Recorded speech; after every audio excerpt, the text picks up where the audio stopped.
오랜 기다림 끝에 이 개인 채무자 보호법이 드디어 첫 발을 내딛게 되었습니다. 먼저 어떤 법인지 간략하게 소개 부탁드립니다.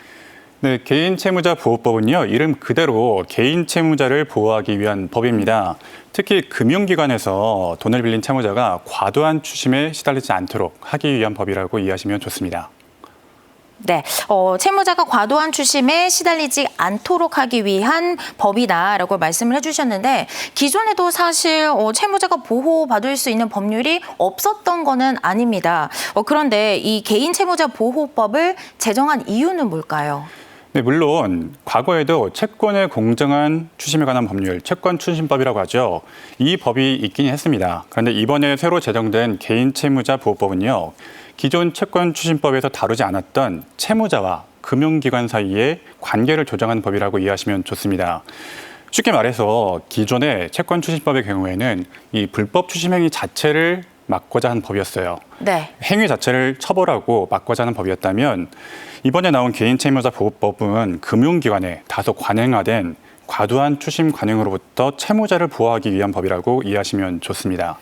네, 개인 채무자의 이런 권익을 보호하기 위해 만들어졌다라고 하니까 최대한 이런 법의 적용을 받으면 참 좋을 것 같은데요. 모든 채무가 적용이 되진 않을 것 같습니다, 변호사님. 어떤 채무가 이 개인 채무자 보호법의 적용을 받을 수가 있을까요? 네, 그렇습니다. 이 법은 금융회사와 개인 채무자 사이의 채권 추심 또 조정을 관한 법입니다. 금융회사는 쉽게 말해서 은행, 새마을금고 이런 금융기관을 얘기하는 거고요. 그 밖에 은행법에서 정하는 금융회사에서 돈을 빌린 사람과 개인 사이에 적용되는 법입니다. 화면을 보시면요. 금융기관은 은행, 저축은행, 카드사, 등록대부업체를 말하는 거고요. 네. 이에 더해서 보증기관, 신용보증기금, 기술보증기금, 주택도시보증공사, 서울보증보험 이런 기관들도 포함이 됩니다. 그러니까 채권자가 은행법상 금융회사가 아니라면 기본적으로 적용되지가 않죠.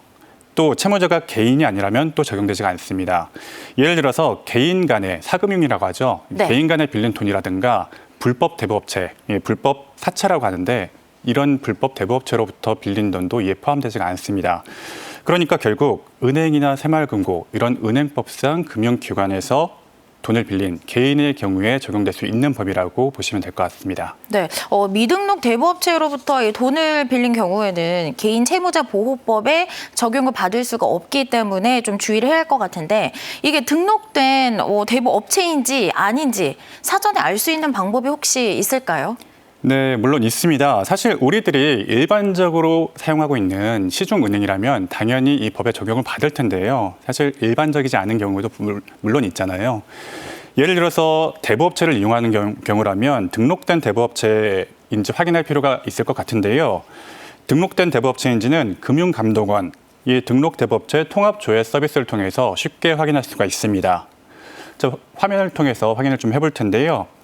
이제 검색창에 등록 대부업체 통합조회 서비스를 쳐서 들어가시면 나오는 네. 페이지에서 클릭해서 들어가시면 업체명이나 대표자, 전화번호 등을 통해서 쉽게 조회가 가능합니다. 알겠습니다. 등록 대부업체 통합 조회 서비스 잘 활용을 해야 할 것 같습니다. 자, 이번에는요. 사례를 통해서 개인 채무자 보호법이 시행된 후 달라지는 점을 더 자세히 살펴보도록 하겠습니다. 저축은행으로부터 2천만 원 신용 대출을 받은 A씨. 현재 일을 하고 있지만 다른 대출도 있어서 벌써 2달째 이자가 밀린 상태입니다. 불어나는 이자를 감당할 수 없어 빨리 채무 조정을 하고 싶은데요. 신용회복위원회에 신청을 하는 게 가장 빠를까요? 자, 빚이 너무 많아서 상환이 어려운 경우가 참 많습니다. 이럴 때 신용회복위원회를 좀 통해서 채무 조정을 하는 게 채무 부담을 덜 수 있는 가장 빠른 방법일까요? 사실은요. 이번에 제정이 되는 이 법에 따라서 하는 금융회사들의 채무 조정이 압도적으로 빠를 겁니다. 실제로. 네. 네. 지금 이 법의 제정 목적에 보면 현재는 이런 연체 채무 관리 체계가 사후적인 방식으로 발생하고 있습니다. 기존의 채무 조정이 신용회복위원회나 어떤 법원의 회생 파산 이런 공공부문 중심으로 이루어졌는데요. 쉽게 말해서 채무자가 이미 벼랑 끝에 몰리기 전에 그때 이미 채무 조정이 이루어지면 참 좋겠는데 그게 아니라 이미 벼랑 끝에까지 다 몰린 상태에서 회생이나 파산, 신용회복이 이루어졌다는 거죠. 이 법의 제정 목적 자체가 사전적으로 금융회사에서 채무 조정을 가능하도록 하게 하는 것이기 때문에 만약 이게 가능해진다면 이 시기적으로 상당히 앞당길 뿐만 아니라 정말 이 금융회사 자체적으로 가능하기 때문에 네. 상당히 좀 빠르게 진행이 좀 될 수가 있을 것 같습니다. 또 이 법에 따르면 채무자가 채무 조정 요청을 하고 금융회사가 10일 이내에 10영업일 이내에 그 결과 여부를 통지를 해주도록 되어 있어요. 사실 이 10영업일이 상당히 빠른 겁니다. 엄청나게 빠른 거거든요. 기존의 법원을 통해서 회생이나 파산 절차를 이용하거나 신용회복위원회 절차를 이용하더라도 상당히 많은 기간이 필요했습니다. 최소한 수개월 이상이 필요했다면 지금 이 채무 조정을 이용한다면 10영업일 이내에 그 결과 여부를 통지받을 수 있기 때문에 엄청나게 앞당겨진 거라고 볼 수가 있습니다. 수개월이 걸렸던 거였군요. 맞습니다. 그렇군요. 이렇게 금융회사는 채무조정 요청을 받은 날부터 10일의 이 영업일 내에 채무조정 여부에 관한 결정을 통지를 해야 된다라고 말씀을 주셨는데 네. 그렇다면 채무조정 요청이 거절이 되는 경우도 있을까요? 물론 그렇습니다. 금융회사라고 이 요청을 받았다고 무조건 채무 조정에 응해야 되는 건 아닙니다. 이 빚을 탕감해 주는 것이기 때문에 경우에 따라서 거절할 수 있는 사유가 분명히 있을 텐데요. 채무 조정에 합의 해제가 있었던 이후에 일정 기간이 지나지 않은 경우에 또 소송이나 다른 조정, 중재 등이 진행되고 있는 경우에 또 개인회생이나 파산 면책 절차가 진행 중이거나 금융회사가 이 채무자에게 수정 보완을 좀 해달라라고 채무자에게 3회 이상 요청했음에도 불구하고 이에 응하지 않은 때, 이런 때는 거절할 수 있도록 정하고 있습니다. 그렇군요. 앞서 말씀하신 것처럼 채무조정 합의가 해제 후 일정 기간이 경과되지 않았다라면 채무조정 요청이 거절이 될 수 있다라고 네. 말씀을 해주셨는데요. 그렇다면 이 채무조정 합의가 해제가 되는 경우는 어떤 경우일까요? 합의가 해제가 되는 경우에는요, 이 금융회사가 이렇게 채무 조정이 성립됐다면 일단 어느 정도 금액을 탕감을 해준 거잖아요. 네. 채무자가 이 탕감된 이 변제 계획에 따라서 이행을 해야 되는데 특별한 사정 없이 3개월 이상 이행을 하지 않은 경우에 이런 경우에는 미이행으로 인한 합의 해제를 할 수가 있습니다.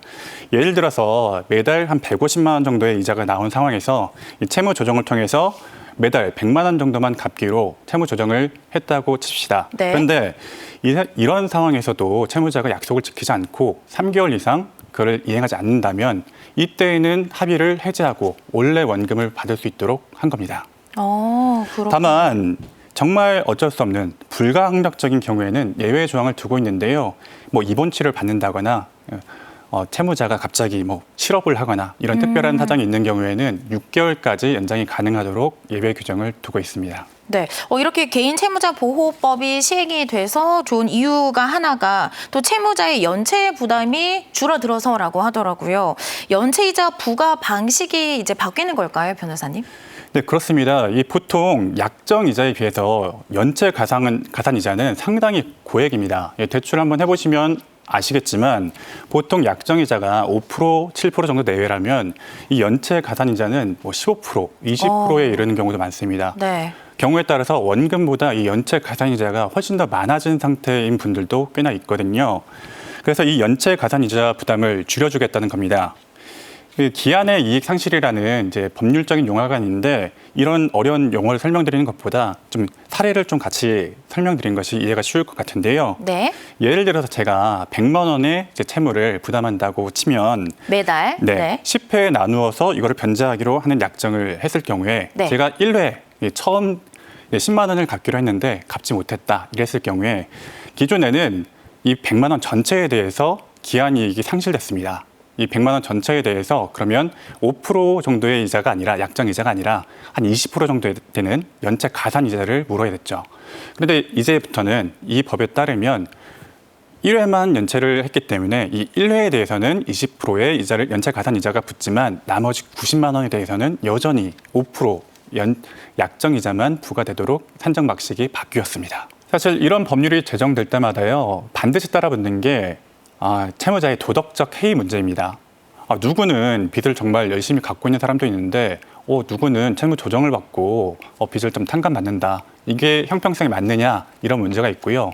또 채권자 보호는 누가 해주냐. 채권자나 이제 금융회사도 답답할 게 아니냐. 이런 비판들이 많이 제기되고 있어요. 물론 어떤 법이든 그 법을 악용할 수 있는 소지가 있고 이에 대해서는 악용되지 않도록 감시도 따라야 되겠죠. 다만 이 법이 만들어낸 취지 자체가 금융회사에서 그동안 과도하게 좀 관행적으로 이루어지던 이런 채무자에게 좀 피해를 줄 수 있는 행위를 좀 지양시키고자 하고 또 채무자도 좀 인간다운 좀 삶을 좀 살아야 되기 때문에 그를 위해서 이제 어쨌든 삶을 열심히 살아야 저희가 국가적으로 봤을 때도 경제인으로서 계속해서 경제활동을 하고 또 돈을 좀 벌어야 좀 빚도 갚을 수 있고 그래야 채권자 입장에서도 자기 돈을 조금 더 회수할 수 있잖아요. 그런 측면에서 봤을 때 채무자가 마냥 자기 삶을 좀 포기하거나 경제활동을 포기하지 않도록 계속해서 조금 의욕을 좀 북돋아주는 이런 정책이 필요하다고 생각합니다. 사실 이게 법대로 잘 적용이 되면 너무나도 좋습니다. 근데 그렇지 않은 경우도 분명히 생길 거란 말이죠. 자, 불법 추심을 당한 경우에 채무자가 취할 수 있는 조치는 어떤 게 있을까요? 이 법을 위반한 추심 행위로 인해서 손해가 발생한 경우에는요, 손해배상 책임을 규정하고 있어요. 특히 300만 원 정도의 손해배상금을 이제 청구할 수 있도록 규정을 좀 하고 있고요. 또 이 법에 위반한 채권 양도가 있었을 경우에는 처벌도 가능하도록 규정하고 있습니다. 또 미등록 대부업자 등으로 불법 채권 추심 피해를 보거나 이 법정 최고 금리 20%죠. 이거를 넘어서는 이제 이자를 이제 청구하는 대출의 경우에는 피해자를 보호 구제하기 위해서 채무자 대리인, 변호사를 채무자 대리인으로 선정할 수가 있거든요. 무료로 지원하는 채무자 대리인 제도도 있으니까 혹시 피해를 당하셨다면 이런 제도도 적극적으로 좀 알아보시면 좋을 것 같습니다.